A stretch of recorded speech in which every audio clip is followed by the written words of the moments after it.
والله الراسي ما هو بحاجة وصايا للجزيل من الشعر مندوب سام. كيف أعذر بعد ما رسيت راية عمي كبير نال سام. مختصر عن البداية والنهاية الدخيلة جاهزة والرمي حام.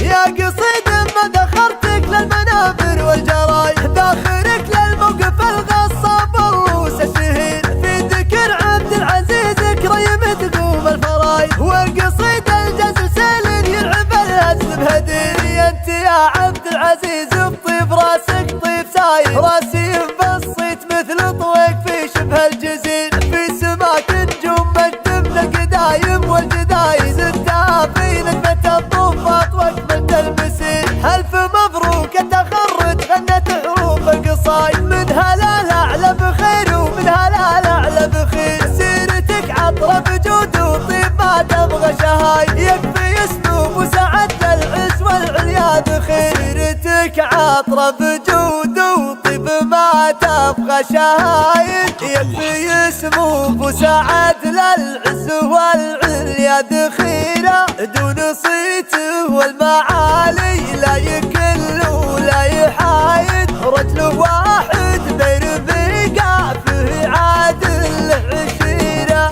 مجلسه بابه نادي للعرب والجود كاي لكن كبار العزايم عندهم ما هي كبير. والصقور اللي على درب لهم سلب وعوايد ونك اخوانك ليام صارت الدعوه خطير. ما تبي تعزمهم ولا رديب العزم باين الكرام اللي لهم بين العرب بالغسيل. ومن بني عمك كبار الفعل ما بين البدايل لك حزام بتلي في كل وقت وكل ديره. مختصر في سيرة السلطان عن ناقص وزايد الكفوف الحاتمية والمراهيف الشطيرة. يا قصيد ما ذخرتك للمنابر والجرايد ذاخرك للموقف الغصاب الروس الشهيد. في ذكر عبد العزيز كريم تقوم الفرايد والقصيد الجزل سيل يلعب الهز بهديري. انت يا عبد العزيز بطيب راسك طيب سايد راسي بسيط مثل طويق في شبه الجزيل. في سماك نجوم مجد من القدايم والجدايد ستة في نجمة الطوفات واكملت المسير.